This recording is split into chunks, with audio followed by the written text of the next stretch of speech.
we spoke about the love of God, and Max read from Romans 8. It says, nothing can separate us from God's love. And the song, it says, your love never fails, it never gives up, it never runs out on me, and all this other stuff. But I can bet you that there's probably somebody inside here today who, at this moment in time, you're not really feeling it. You're not really feeling it, or maybe, if that's not you, you know somebody who's not feeling it. There may be something that has been bothering them, and something that they've just prayed to and asked the Lord to kind of take away from them and to make it better. And every time you think it's better, it's going to be better, it doesn't get better. And you're like, God, don't you care? Don't you care about what's going on in my life? I mean, I'm reading all this stuff, but I'm just not feeling it. And the problem is, that feeling is not unique to any one person, because I'm willing to bet that at various points in our life, all of us have felt that way. And, you prayed and prayed and prayed about something that would turn out positive. It could be success in a business endeavor. It could be success at church. It could be in your ministry. It could be success in your marriage. And you prayed and prayed and prayed and prayed, and you still ended up in a divorce. It could be, someone who's sick, and you prayed and they didn't get better. And sometimes people tell you, well, maybe you didn't have enough faith. And you had faith. You prayed and you prayed and you prayed. And it's not from a lack of faith. And you even declared it, and you positively declared it, and yet you still got divorced. Or you know somebody who got divorced. The person still remains sick. And maybe they even passed away. And so the question that's left in your mind, or in the mind of somebody you know, is this question. If God is so good, how can a good God allow bad things to happen to good people? I don't know if you've ever heard that question, people ask that question before. Because I have heard it many, many times by people who are struggling with faith that says, if God is so good, how can a good God allow bad things to happen to good people? And it's a really critical question, because at the other side of that question mark, what lies in the balance, what hangs in the balance of that question is really your faith. And depending on how you answer that question, it depends on how you feel about God. And so, we struggle with this. A few weeks ago, we started a series, and today is the last message in the series. And the series raised this question: is God still relevant? See, for many people, the answer to that question is, well, no. And some people are like, well, not really. Because the times when they needed God, in the way that they felt they needed God, God didn't show up in the way that they felt that they needed God to show up. And so the question is God relevant? And I believe that the reason why we struggle with this question is because we have in our minds an image of God, an image that we've picked up along the way, that God is supposed to act a certain way, God is supposed to do this, and God is supposed to do that, and when God doesn't act in that way, we're faced with the question, why am I even believing? Is God still relevant?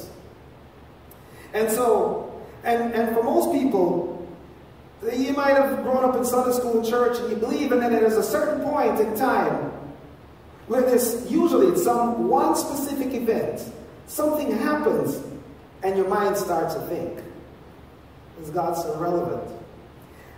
And today, one of those things is really when we're faced with a difficulty that's not turning out the way that we want to, and so we get this image of God, that God is an uncaring God.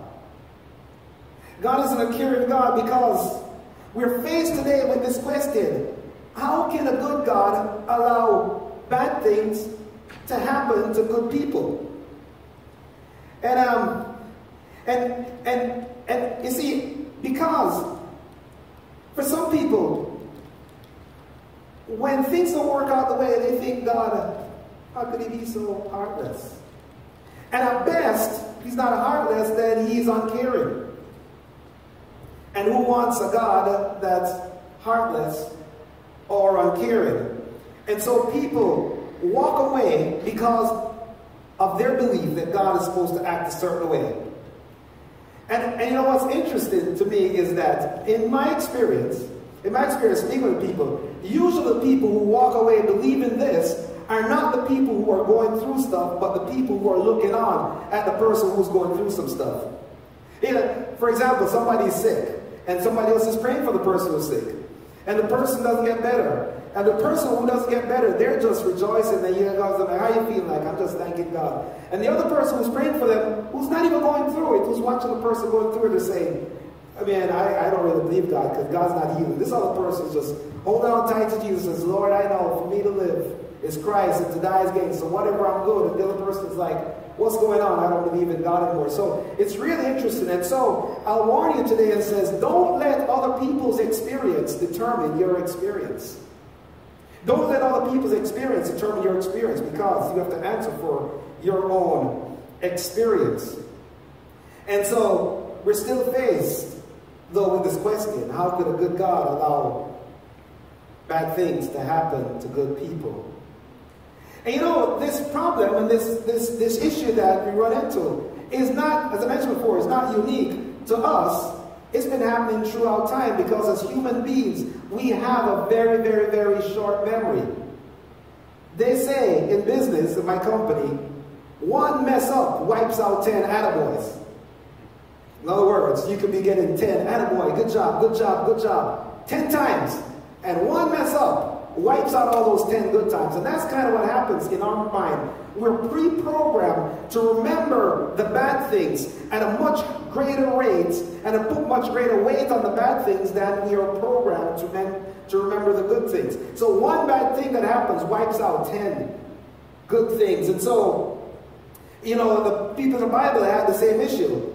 One such guy is John the Baptist. Now, John the Baptist, interesting, he was relative to Jesus, he was a cousin of Jesus, and John the Baptist, when he was in his mother's womb, God had revealed to him as an unborn baby that Jesus was going to be the Messiah, the chosen one, as one translation of the Bible said. And God had revealed it, and you know, the Bible tells us earlier on that John the Baptist leapt in his mother's womb when he heard from Mary and the prophecy. And so John the Baptist knew this, and John the Baptist, ever since he was a young boy, he would have heard his mother Elizabeth tell him, hey John, you know, you're going to be great, but one's coming after you that's going to be greater, and that's you know, Mary's son Jesus. And so he grew up hearing this, and he grew up believing it, and he grew up feeling it, and he spent his whole ministry preaching about, hey, I'm preparing the way for one who's greater that's coming than me. And the thing about it is that, and so, you know, one day, right before John the Baptist introduces Jesus into his public ministry, John the Baptist is like preaching, and Jesus comes on the scene, and Jesus is about to get baptized. And John the Baptist says this here. And I have to pick it up from John 1:29. The next day, John saw Jesus coming towards him and says, look, the Lamb of God who takes away the sin of the world. So John the Baptist preaching, Jesus comes on the scene, and he stops preaching. He's like, everybody, look, that's the man. That's the man who takes away the sin of the world. And he says this, and I have seen and testified that this man is the Son of God. And John the Baptist in ministry is like, yes, everything that I've been preaching, everything that I've heard, here it is. This is Jesus, the Son of God. And I can testify that this is it. And everybody's like, hey, go Jesus, go Jesus.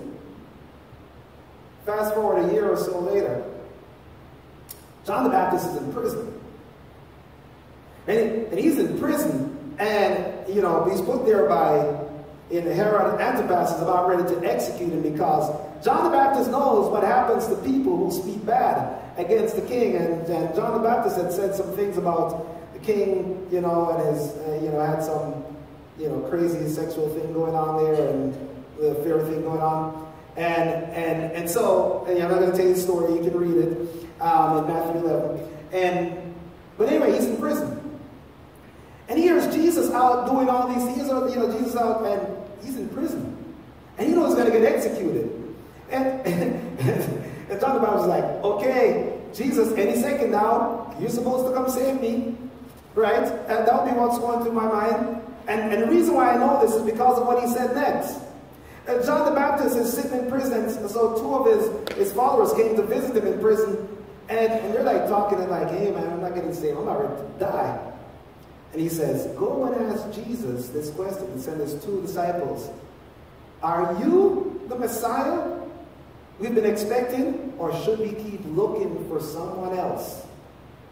He spent his whole life preaching about Jesus, and he declared earlier, before he was in prison, that this is the Son of God. And right here he's sitting in prison, not getting any relief, about ready to be executed, and he's faced with this question.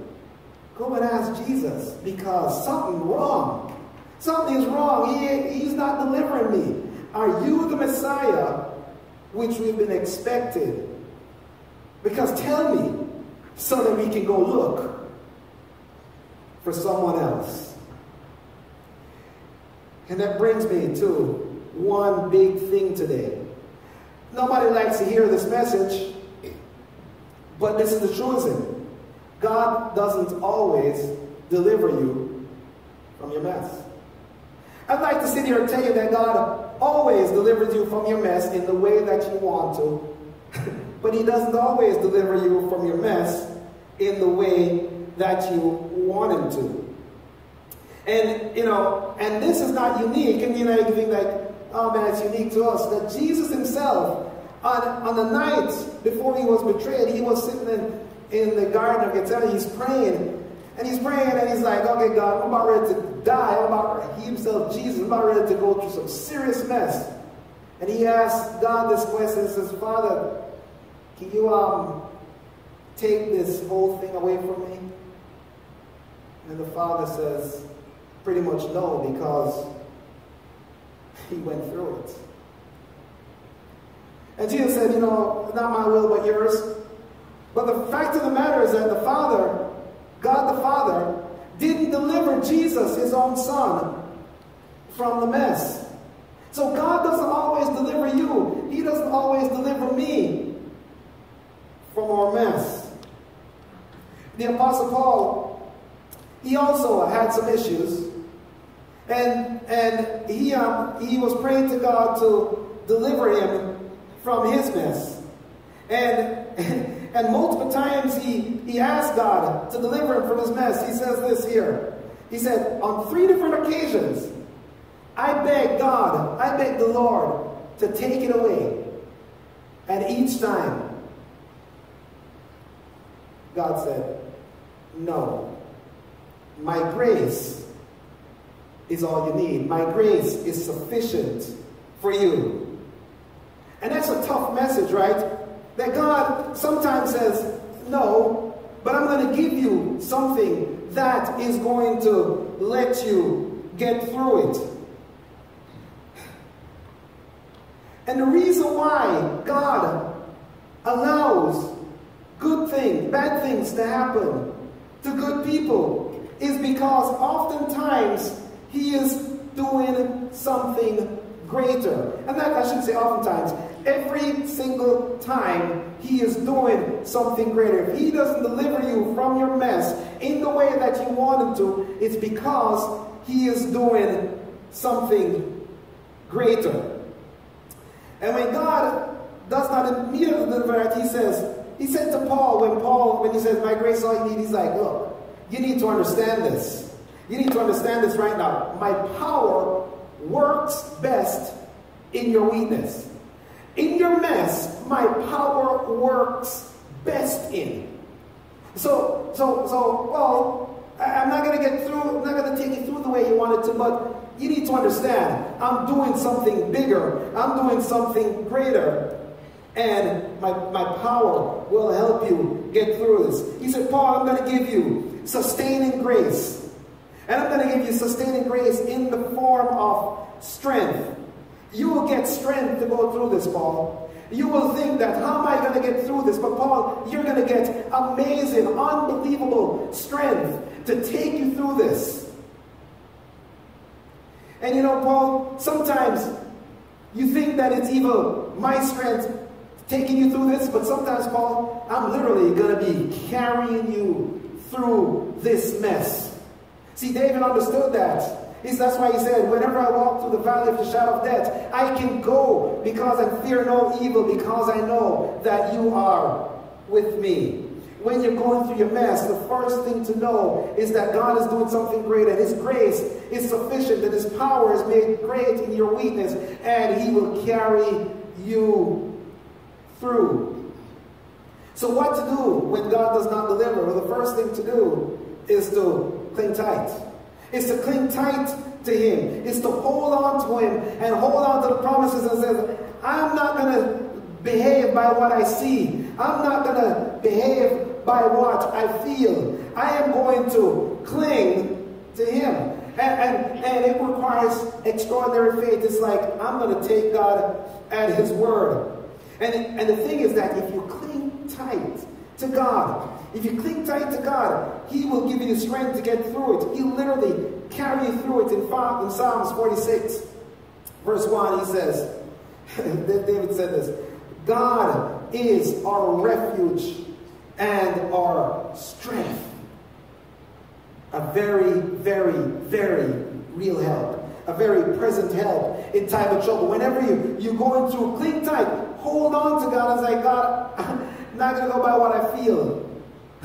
But Lord, I'm going to go by what your word says. I'm going to hold on to it. And I'm going to depend on you to lift me up and to carry me through this. Even though I'm feeling really, really weak at the moment. And you know, when God didn't deliver Paul from that thing that Paul was going through, I can imagine that when Paul was actually going through the times when he was asking Jesus, he was asking God to take him through it. I bet you he wasn't happy. You see, when he was writing 2 Corinthians, the letter to the Corinthians, he was writing about things that already happened to him when he was talking about that. So he was talking about the past tense. He said, this happened to me. I had some mess. I have some mess. And I asked God once, and God didn't deliver. I asked God a second time, and God delivered. I asked God a third time, and He didn't deliver. And he's telling the Corinthians what happened when God didn't deliver him in the way that He wanted him to.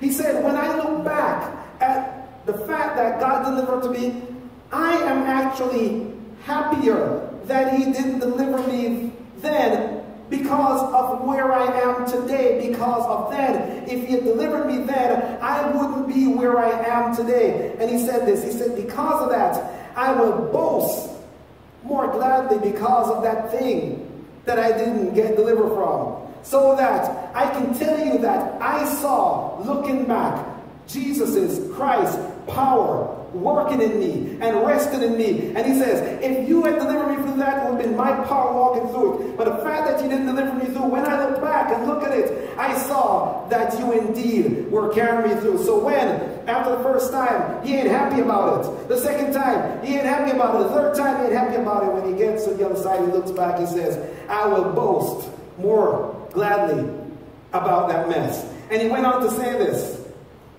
That's why, for Christ's sake, I delight in the mess. I delight in weaknesses. I delight in the insults. I delight in the hardships. I delight in the persecutions. I delight in the difficulties. For when I'm weak, then I am strong.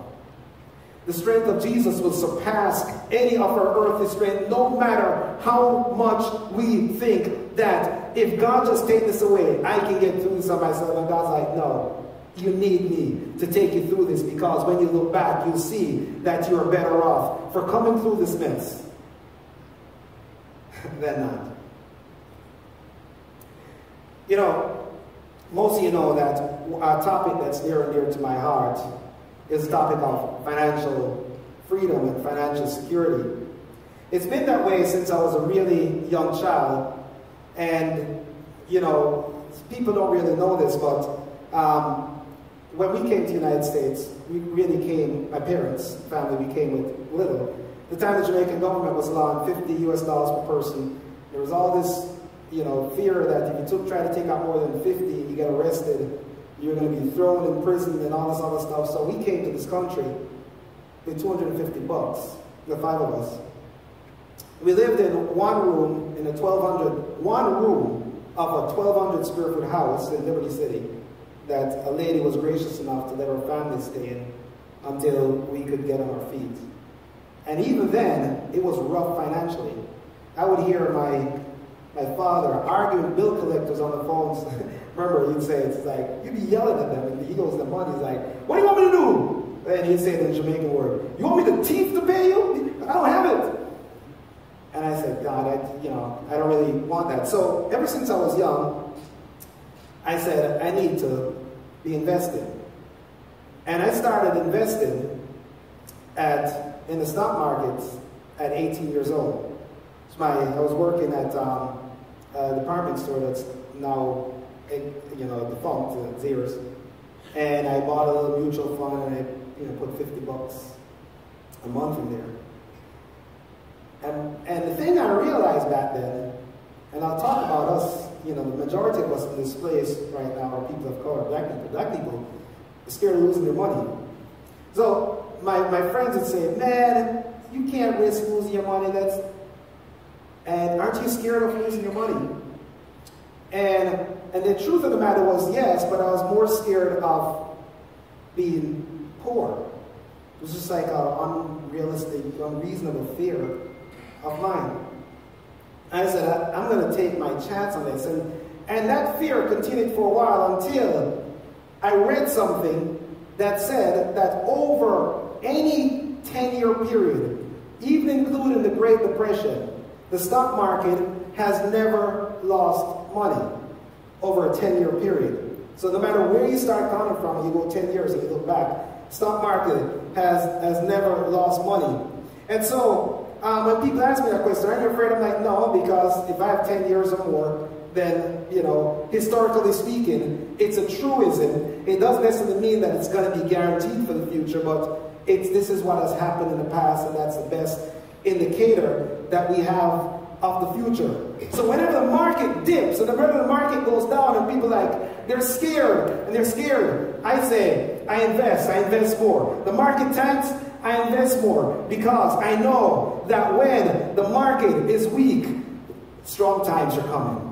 When the market is weak, I double down because strong times are coming. And when I look back over a 10-year period, I'm like, that was a good decision. And that came without any guarantees. I tell you, any person here who's been going through a mess, and you look, get out of your mess, and you go back where you are today, and look where you've come from in 10 years, you will see that you are better off because of your mess. Things might not have worked out the way, but you look back over any 10-year period, and you're better off for going through your mess. And how I know this is because God promises it. See, in the stock market, it's a hope.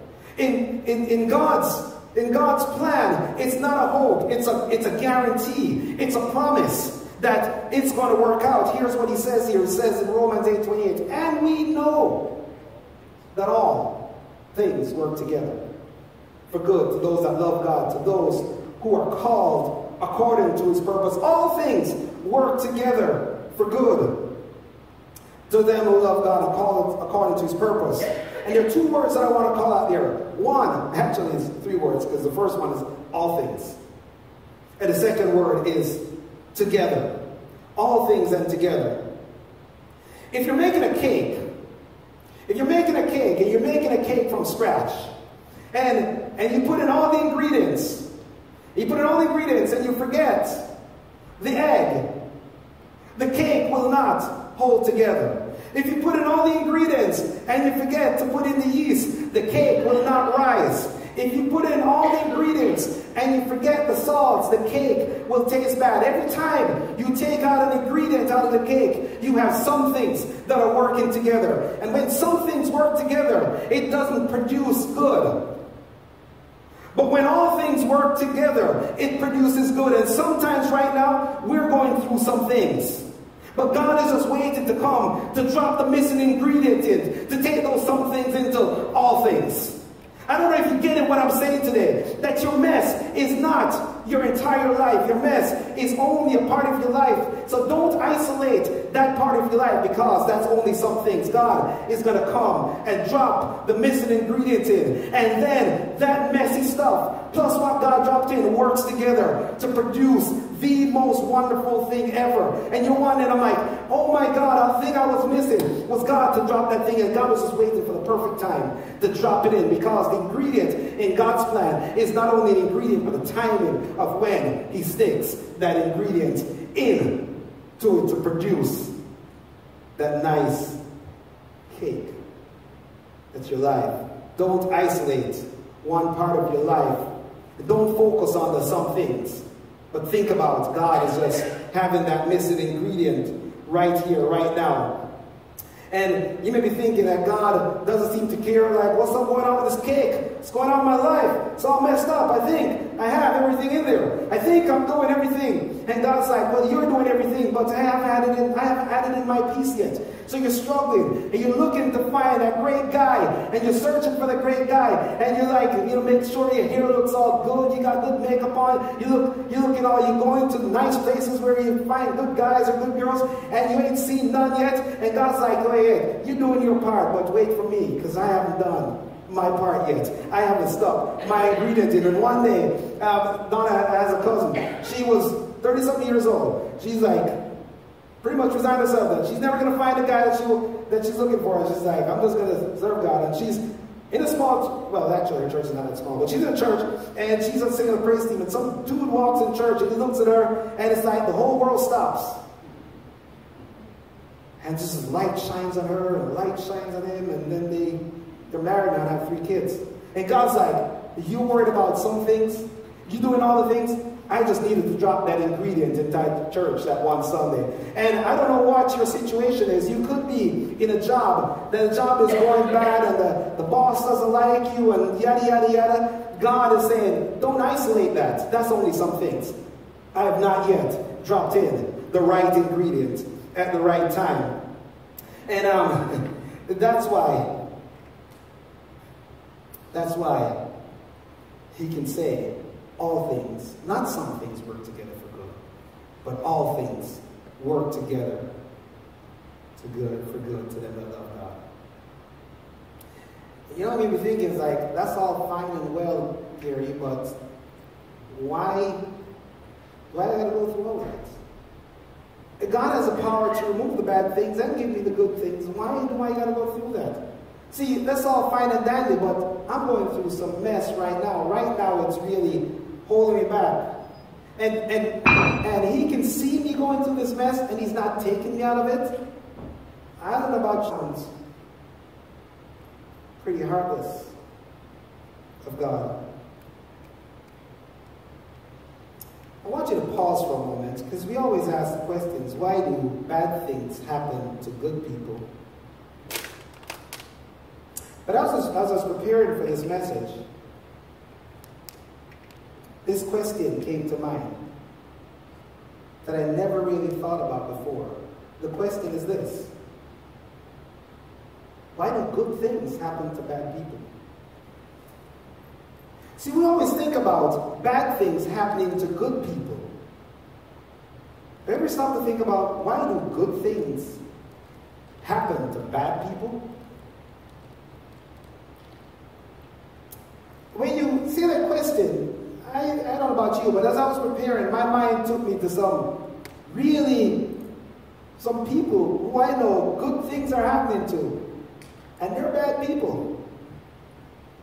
Depends on how you define bad, right? They cheat on their taxes, they abuse their kids, or they cheat on their spouses. They log in, they clock in. They don't clock out when they're leaving, and their friends clock out for them, and they're just raking in the dough. They're living a good life, and you're struggling. And they're, There's one man in here that says this to me all the time. He's like, I always wonder if you have to cheat to get ahead, because the only people who seem to be getting ahead are those people who break the system. Why do good things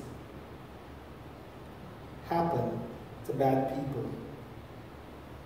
And the fact is, if you think about it, it just doesn't seem fair.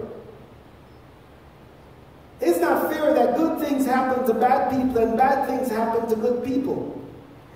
It ain't fair at all. And if you think that way, you're right.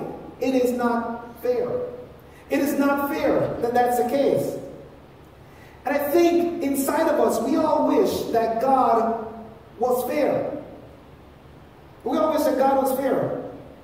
Because we think that if I worked the same as somebody else, I should get the same as somebody else. If I put in this much effort, if I get the same degree, I should get that. Why does... There was an old reggae song that said, tell me why some, the rich man, have air conditioning, it's appropriate for today, and tell me why the poor man has the fan with his hand. Oh, why is that? It's just not fair.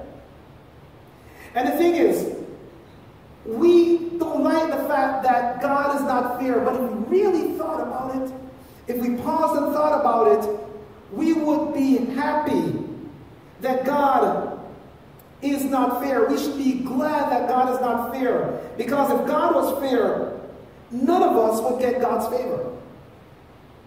If God was fair, none of us would get God's favor. No good things would ever happen to us. We would not get God's favor in this life. We would not get heaven in the afterlife if God was fair. None of us would be spending eternity with God in heaven if God was fair. Because God tells us that on our own, all our righteousness, all the people who are good people,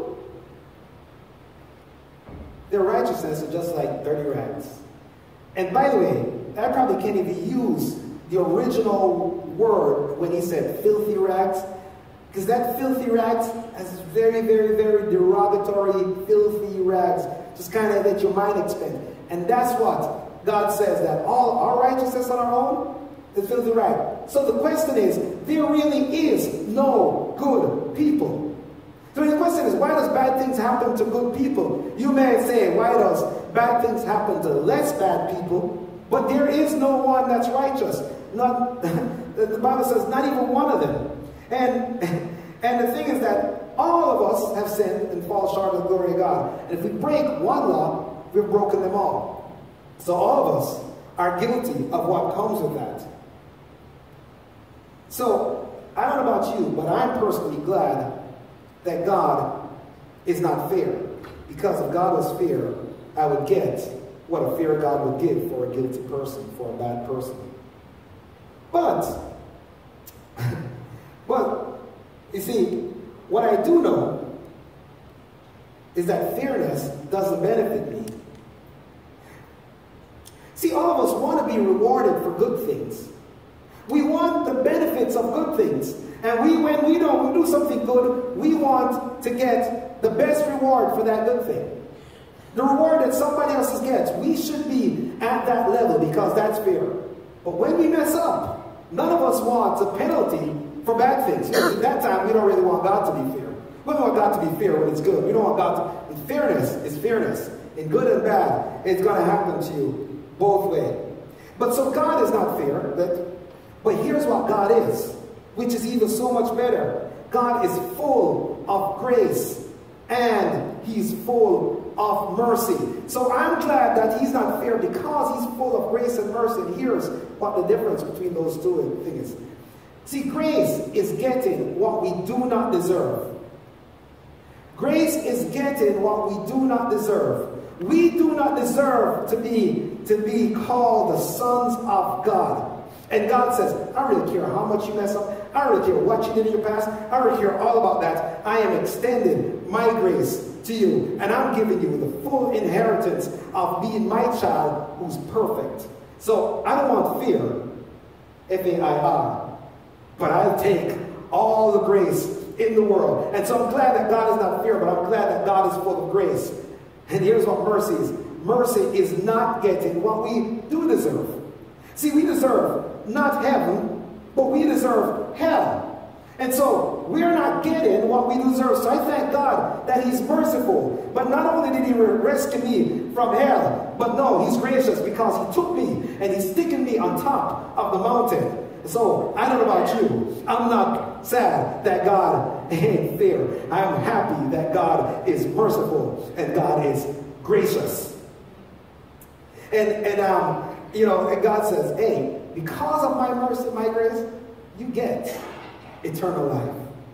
And not only do you get eternal life, you get a better life on this earth. Because he said, look, when I came and I offered my grace, I didn't just come to give you life, but I came to give you life, and life to the full, life more abundantly. And you see, so many times we get caught up in the things that we don't have. The few things that don't go away. This one thing. And we're not looking at all the other things. And we're not looking back at how, over the past 10 years, all things have been working together for good. It may not be the outcome that you want. It may not be the outcome that you want. But when you look at the outcome, you're like, okay, I didn't get that, but I got this. And so much more. And so when we don't look at the bigger picture, we tend to miss out. So here's my third point for today. The third point for today, and if you don't remember anything else, here's something I want you to remember. I want you to count your blessings. I want you to think back and count your blessings and be thankful. And it's not like, hey, count your blessings. Hey, count your blessings. I literally want us, everybody in this church today, to count your blessings, to physically write them down and count your blessings. You won't really feel like doing that. I don't feel like doing that. But here's what I want you to do. If you have a phone and you have a notes app on your phone, or whatever you call it on those other phones that they call Androids, I presume you guys have something you can write on those phones, right? I don't know. But go in your notes app, or I prefer something that you can take. And I want you to create two columns. One column is called thankful, and the other one is called sorrowful.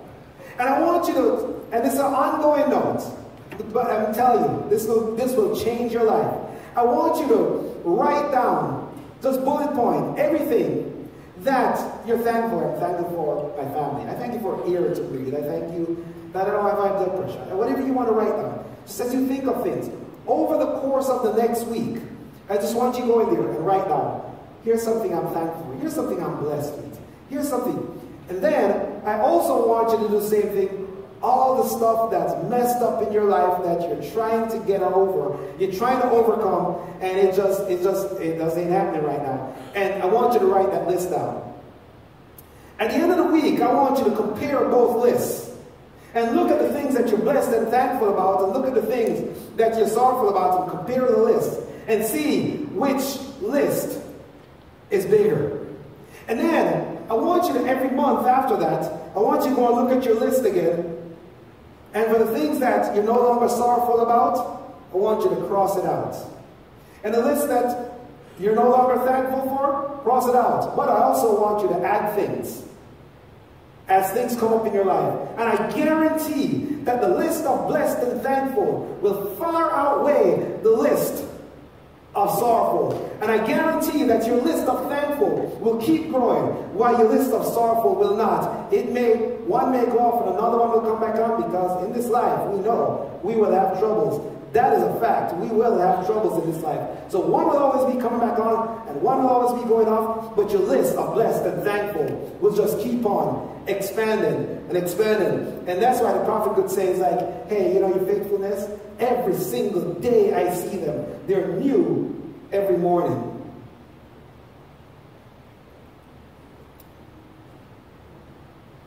We talked about the fact that God is not fair. But here's what God is. God is just. So what's the difference between being fair and just? What is the difference between fair and just? I said God's not fair, but God is just.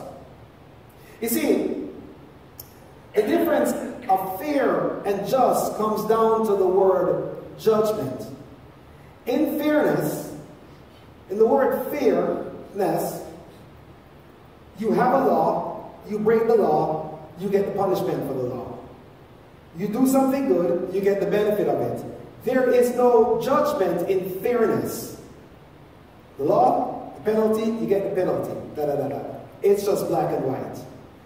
In justice and in judgment, what happens is that somebody looks and says, but this happened. So we don't want fairness. We don't have fairness in our legal system. We're supposed to have justice in our legal system. That's what we're supposed to have. That's why you don't automatically get thrown into prison. You get a trial and the judge looks at you and he says, let me look at what happened here. This is the right sentence. This is the right judgment for this situation. And I like the fact that God is not fair, but God is just. And God suspends judgment so that he can bestow grace and mercy. But judgment is coming. He says here in his word, he says, it is appointed unto man once to die. So everybody's going to die. And after that comes the judgment. And God says, I want you to know that I am giving you clemency, I'm giving you leniency, and all you got to do is this. He says, if we confess our sins, he is faithful and just to forgive us of our sins and cleanse us from all unrighteousness. He turns us into really good people. Right?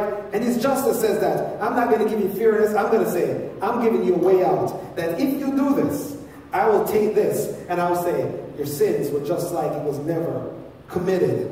And God gives you that judgment. In that judgment, you get justice in it. And so, when you do that, God says that immediately you become as my child. All your righteousness, which your own unrighteousness, are filthy rags, but all my righteousness gets imparted on you, and I see you as right before me. I see you as right before God, in a right standing before God. And I don't know about you. I love that about God. That God doesn't give me what I want, but he gives me what I need. And he gives me not only what I need, but everybody else who comes in contact with me, what they need. The goodness that he bestows on me, when his power and his strength is carrying me through my mess, is helping not only me, but it's helping everybody around me. And when everybody's doing that, all this goodness is flowing around, it makes everybody's life better. And here's what God is doing this morning. He's giving you an invitation to be part of that. And before you leave today, I'm giving you that opportunity to be part of that. And invite the worship team to come on up. And you know, the thing is, the worship team, and the thing is, I realize that some people